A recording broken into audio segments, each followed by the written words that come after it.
Bom dia a todos. Seguindo o desafio lançado pelo seminário, trazemos aqui uma leitura sobre os atuais processos e dinâmicas de intervenção em Maputo à luz do conceito do direito à cidade.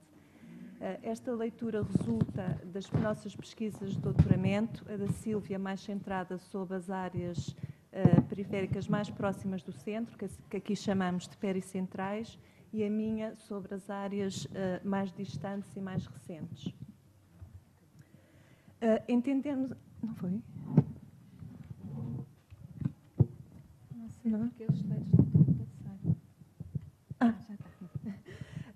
Entendemos a noção de direito à cidade no sentido preconizado pelo Lefebvre, como referiu o professor Ivo e também a Sílvia na apresentação passada, ou seja, que este direito não se limita ao acesso a uma vida melhor e mais digna no seio da produção capitalista do espaço, ao acesso à habitação, a infraestruturas e serviços básicos, ou ainda um simples direito de visita ou regresso às cidades tradicionais, mas, antes de mais, como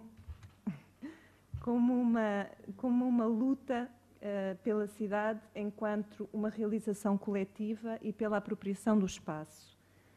Como refere Marcuse, não se trata de um direito às cidades em que estamos aparentemente condenados a viver, mas um direito à cidade do desejo do coração, a que se refere Harvey. A cidade de Maputo é marcada por fortes desigualdades desde a sua gênese. Tem atualmente pouco mais de 1 milhão de habitantes. De acordo com o Habitat, aproximadamente 70% da população reside no que ela designa de slums. Devido ao sentido pejorativo e redutor que esta e outras noções, como ilegal ou informal, geralmente transportam, designamos estes territórios de co- ou autoproduzidos, dependendo dos agentes envolvidos nos seus processos de produção. Se entendermos o espaço como um produto social, na linha do Lefebvre, a atual configuração do território é fruto de diferentes contextos históricos, desde o período colonial até à atualidade, pendor neoliberal, sobre o qual nos vamos apenas aqui centrar. Após os primeiros anos de governação de inspiração socialista, dá-se em meados da década de 80 a abertura ao mercado e a liberalização económica. E estas mudanças acabam por desencadear reformas económicas e administrativas profundas, assentes no novo quadro legal. E simultaneamente também, à semelhança do que também mostrou a apresentação anterior, entram em cena novos atores, investidores privados, agências internacionais, organizações da sociedade civil, inclusivamente governos de outros países, como uma presença forte em Maputo da China, de Portugal e do Brasil.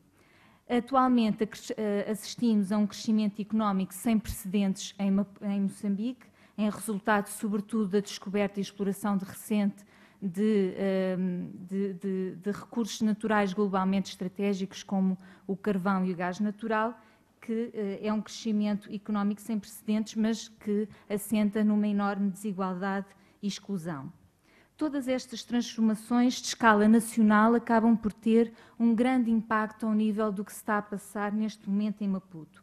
Apesar de ainda se sentirem algumas diretrizes e políticas que marcaram os primeiros anos de independência, a atual conjuntura traz consigo novas formas de pensar e fazer cidade, como vamos ver. Destacamos o ênfase na privatização, a inclinação para a subordinação do planeamento às tendências de mercado e a recorrência cada vez mais às parcerias público-privadas. As atuais políticas, instrumentos e práticas de intervenção apresentam, como veremos a seguir, objetivos e linhas de ação que são muito ambíguas e contraditórias. Por um lado, elas salvaguardam aquilo que são direitos essenciais, como o direito ao lugar e à apropriação, e, por outro, tendem a favorecer cada vez mais a valorização e a especulação imobiliária. São precisamente estas ambiguidades e contradições que nós queríamos aqui evidenciar na nossa apresentação a partir de dois exemplos concretos, da Lei de Terras e dos planos urbanísticos, tendo em conta os impactos de um e de outro. Uma das principais bandeiras dos primeiros anos da independência, ou seja, a nacionalização da terra, permanece ainda hoje. Segundo a atual Lei de Terras, esta não pode ser vendida, hipotecada ou alienada, existindo antes o direito de uso e aproveitamento da terra, ou seja, o DOAT. Este é atribuído através da solicitação e emissão de um título por parte das autoridades competentes ou é obtido por moçambicanos que ocupam a terra através de práticas costumeiras ou de boa-fé há mais de 10 anos e, nestes casos, não é obrigatório ter um título. À partida, o direito ao lugar e à apropriação do espaço, preconizado no direito à cidade, estariam salvaguardados.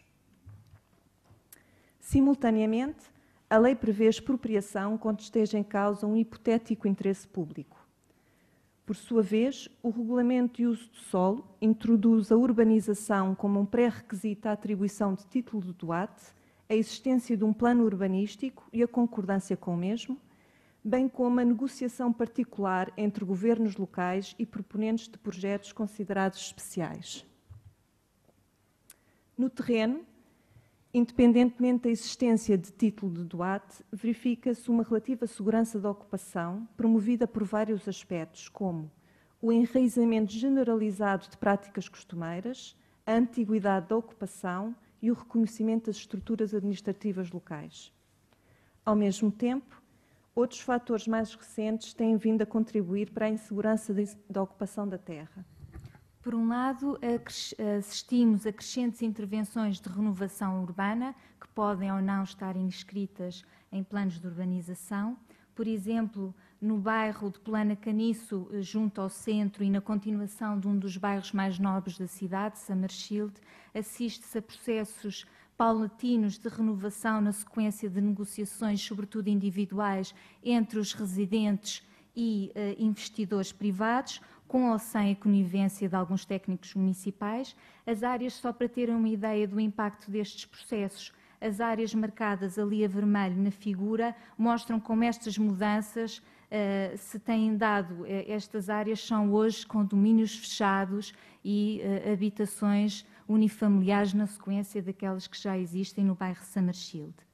Por outro lado, assistimos também cada vez mais à implementação do que nós chamamos de megaprojetos, como a reconstrução da Avenida Júlio Nyerere, um dos principais eixos estruturantes da cidade, aqui na imagem, que implicam, em alguns casos, a renovação de extensas áreas e de reassentamentos massivos.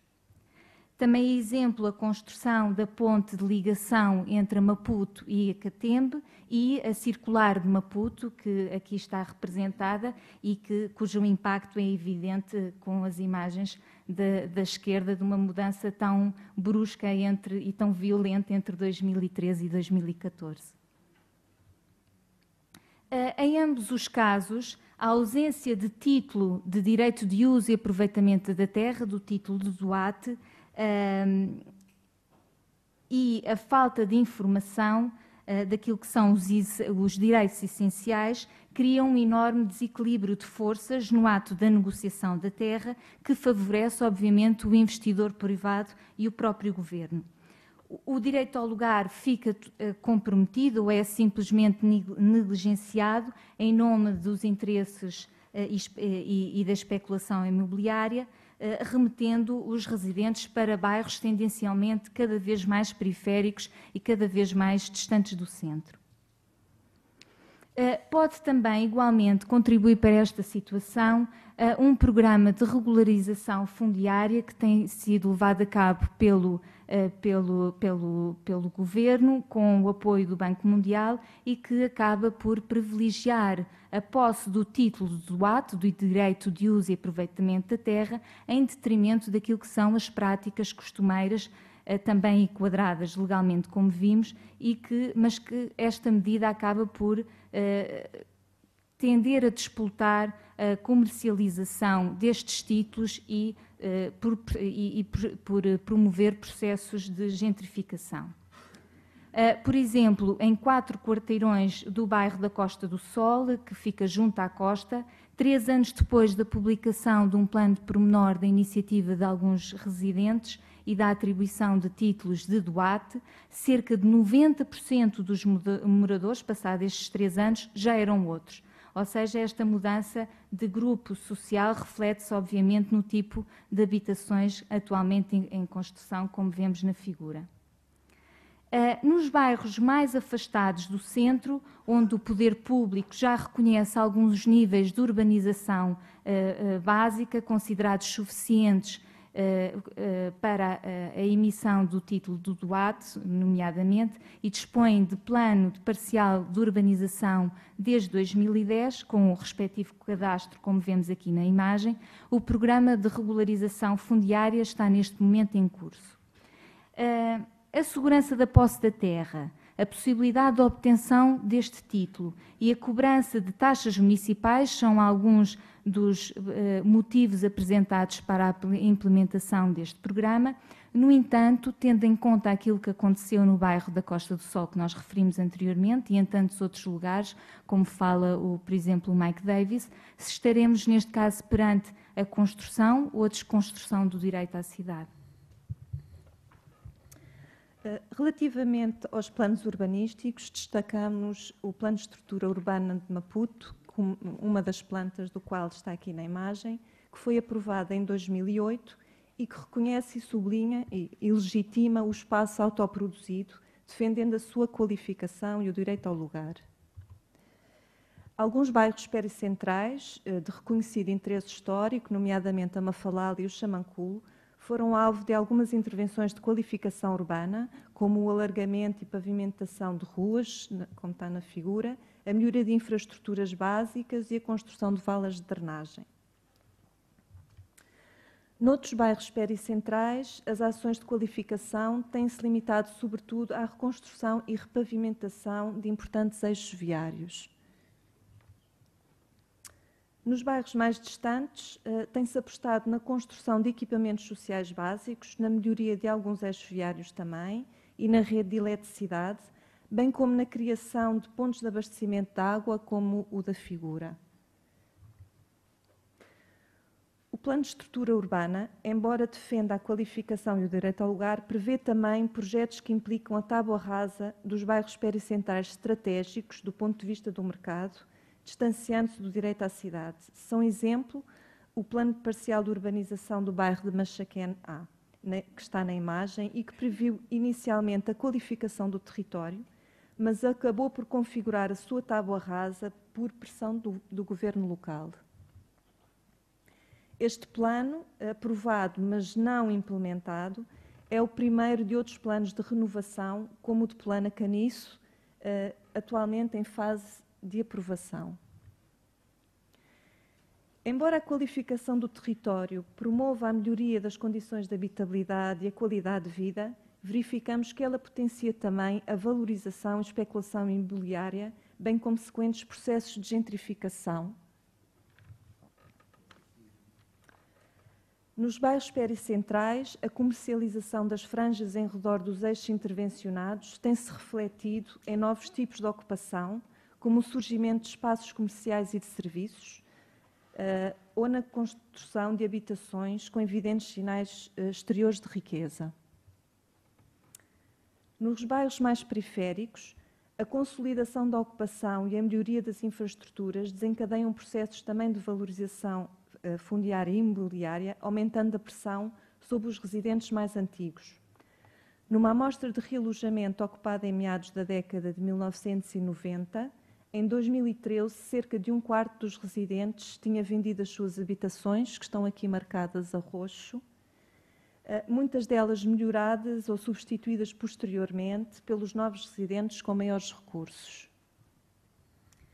Já em mote de conclusão, a partir da Lei de Terras e dos planos urbanísticos que nós aqui passamos, podemos identificar um conjunto de ambiguidades e contradições que acabam por abrir a porta a diferentes interpretações da lei e a práticas múltiplas.